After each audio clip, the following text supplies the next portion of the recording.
আমরা আরেকটা স্লোগান দিয়েছি যে চাঁদা নাই আর মিথ্যা কয় পিসেব চরমনাই। আপনারা দেখছেন না যে 2 হাত দিয়ে হ্যান্ডশেক করতে স্যার টাকা নিচ্ছে, 2 হাত দিয়ে হ্যান্ডশেক করতে স্যার টাকা নিচ্ছে, চাঁদা নিচ্ছে। এটা কিভাবে সম্ভব?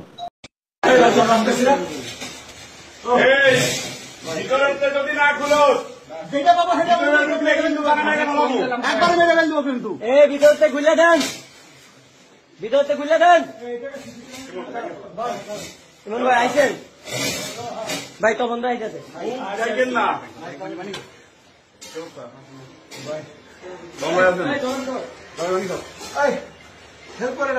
ভাই না, এখানে চাঁদাবাজি বলতে না, এখানে যে গাড়ি পার্কিং করা এদের থেকে 20 টাকা করে নিই। কয় টাকা হাদিয়া নেন? 20 টাকা। কার কাছ থেকে নেন? সিএনজি ড্রাইভারের কাছ থেকে। চাঁদা নেওয়া হতো, সেটার নাম পরিবর্তন করে হাদিয়া হয়েছে। এখানে সিএনজি ড্রাইভার আছে আরো, ওনাদেরকে জিজ্ঞান যে আমরা কি চাঁদাবাজি করি নাকি যানবাহন ক্লিয়ার রাখা পরে তাদেরকে 10 টাকা 20 টাকা করে নেই। কিন্তু আপনাকে একটা প্রশ্ন করতে চাই যে আপনি বলেন চাঁদাবাজ, চাঁদা জিনিসটা কি বলতে পারেন?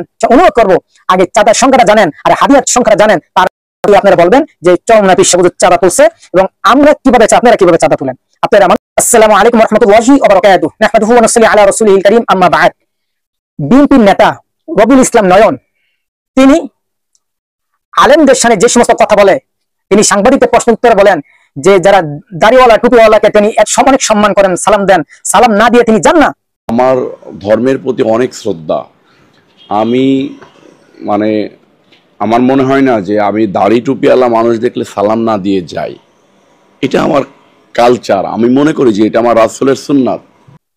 এক নম্বর কারণ হচ্ছে তিনি বলেন দাড়ি টুপি হচ্ছে নবীজির সুন্নত, তিনি সুন্নতকে অনেক সম্মান করে বিদায় জামাতের মতন একটা দলকে, জামাতের মধ্যে অনেক আলেম আছে, চরমনার মধ্যে অনেক আলেম, মুফতি মুহাদ্দিস সাইকুল হাদিস আছে, তাদের বিরুদ্ধে তিনি কথা বলেন। জামাত শিবিরের চামড়া কুত্তা দিয়া কামড়া। এটা আপনি কিভাবে, কোন তরিকায়, কোন পদ্ধতিতে আলেম দাড়ি টুপির সম্মান করছেন, এটা আপনি থেকে জানতে চাই। এক।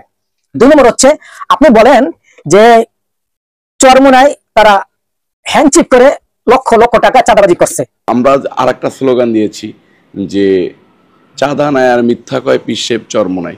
আপনারা দেখছেন না যে 2 হাত দিয়ে হ্যান্ডশেক করতে স্যার টাকা নিচ্ছে, 2 হাত দিয়ে হ্যান্ডশেক করতে স্যার টাকা নিচ্ছে, চাঁদা নিচ্ছে। এটা কিভাবে সম্ভব? আপনাকে একটা প্রশ্ন করতে চাই যে আপনি বলেন চাঁদাবাজ, চাঁদা জিনিসটা কি বলতে পারেন? চাঁদা হচ্ছে এমন একটা জিনিস যেটা জোর করে মানুষ থেকে নেওয়া হয়, মানুষকে কষ্ট দিয়ে নেওয়া হয়, এটা হচ্ছে চাঁদা।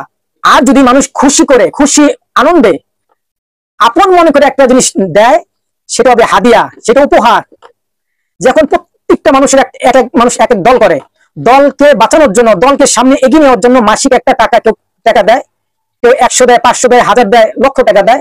এটা সে জোর করে দেয় না, সে খুশি হিসাবে যায়, সেটা হচ্ছে উপহার। 1 নম্বর পয়েন্ট গেল। 2 নম্বর, ভাই ভাইকে টাকা দেয়, এটা আপন মনে করে, মহব্বতের খাতিরে, ভালোবাসার খাতিরে দেয়। একজনের বাসায় গেলেন, আপনাকে 500 টাকা দিল, খুশি হয়ে দিল, এটা চাঁদা না। আলেমদেরকে মানুষ টাকা দেয়, এটা চাঁদা না, এটা খুশি হিসাবে দেয়। মসজিদে মানুষ দান করে, মাসিক একটা চাঁদা দেয়, মাসে একটা এনায়ত দেয়, এটা চাঁদা না, এটা হলো মসজিদের ইমাম সাহেবদের হাদিয়া। মাদ্রাসায় মানুষ কি করে, মাসিক একটা চাঁদা দেয়, এটা চাঁদা না, এটা হাদিয়া। ওয়াজ মাহফিল করার জন্য মানুষ কি জায়গা জায়গা থেকে টাকা তুলে, এটা চাঁদা না, এটা হাদিয়া। ইসলামের জন্য কাজ করছে। আপনি চাঁদা কি আর হাদিয়া কি এটাই বুঝছেন না। আপনার এই ভিডিওর মধ্যে তিনি বলছেন যে এই ভিডিওটা কেন্দ্র করে তিনি বলছেন যে চরমনা পীর সাহেব চাঁদা তুলছে। দেখেন খেয়াল করে, এই চরমনা পীর সাহেব যে মানুষ মোসাফা করছে, দেখেন সবাই অন্যদের টাকায় রয়েছে, সে 5 টাকা 10 টাকা যে যত সমর্থ সে দিচ্ছে আর সে নিচ্ছে, সে জোর করে না, অনেকে মোসাফা করে যাচ্ছে। এমন একজন আলেমের থেকে মোসাফা করে অনেক ভাগ্যের ব্যাপার। রাসূল বললেন আমি নবী থাকবো না, কিন্তু তোমরা হকের ওলামায়ে কেরামের মুখে দিয়ে তাকাইলে আমি নবীকে দেখা হয়ে যাবে। সেজন্য এই শাইখে চরমনা পীর সাহেব যারা মোসাফা করে, মানুষ খুশি হয়ে টাকা দেয়, এটাকে আপনার চাঁদা কোন হিসাবে বলছেন আমার জানা নাই। সে অনুরোধ করবো আগে চাঁদার সংখ্যাটা জানেন আর হাদিয়ার সংখ্যাটা জানেন, তার আপনারা বলবেন যে চরমনা পীর সাহেব চাঁদা তুলছে এবং আমরা কিভাবে, আপনারা কিভাবে চাঁদা তুলেন। আপনারা মানুষের জুলুম করে মানুষ থেকে চাঁদা তুলছেন, জায়গা জায়গা থেকে চাঁদা তুলছেন। এখন খবর নিউজের মধ্যে আপনাদের নামের কোনো শেষ নাই। বিএনপি অমুক জায়গায় চাঁদা তুলছে, বিএনপি অমুক জায়গায় চাঁদা তুলছে, সন্ত্রাসী কায়দায় মানুষ হুমকি দিচ্ছে। এটা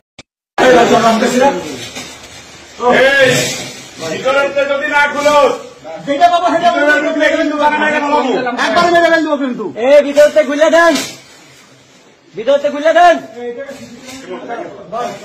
ইমন ভাই আইছেন? ভাই তখন তো আইতাছে।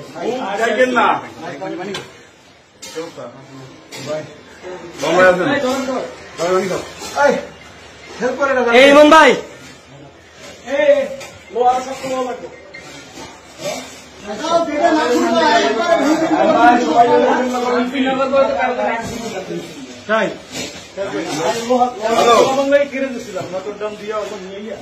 না এখানে চাঁদাবাজি বলতে না, এখানে যে গাড়ি পার্কিং করা এদের থেকে 20 টাকা করে নিই। কয় টাকা হাদিয়া নেন? 20 টাকা।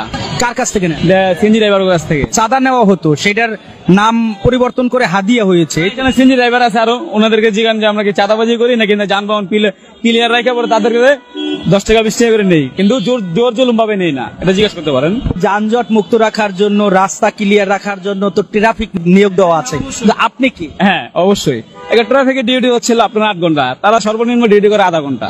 তাহলে এখানে রোড গার্ড যানবাহন ক্লিয়ার করার জন্য একটা লোক লাগে, আমি এখানে প্রায় 10-12 ঘন্টা করে থাকি। হাদিয়া যে 20 টাকা করে নিচ্ছেন, এই টাকা কি আপনিই নিচ্ছেন না অন্য কারোর দিতে হচ্ছে? না না, আমি নিচ্ছি না। দেখা যায় আমাকে যে খাড়া করেছে, দেখা যায় 1000-1500 টাকা কালেকশন হয়, তাদেরকে দেই, তারপর তারা আমাকে একটা বেতন দেয়, 600 টাকা একটা হাজিরা আছে। তো আমাদের থেকে বক্তব্য না নিয়ে যে খাড়া করাইছে তার সাথে বক্তব্য নিলে মনে হয় আমি সবচেয়ে মনে করি বেটার, ভালো হয়। ওটা করছে, এটা করলাম বিএনপির গুরুত্বপূর্ণ যে স্থানে যে সমস্ত ভালো ভালো নেতারা আছে তাদের কারণ হচ্ছে না, আপনাদের কারণ হচ্ছে। বিএনপির বদনাম হচ্ছে, ভালো নেতাদের বদনাম হচ্ছে।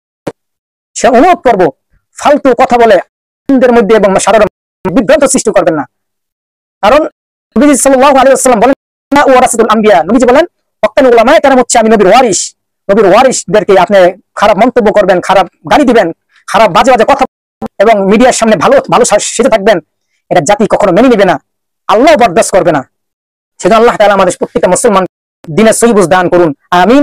আসসালামু আলাইকুম ওয়া রাহমাতুল্লাহি ওয়া বারাকাতুহু।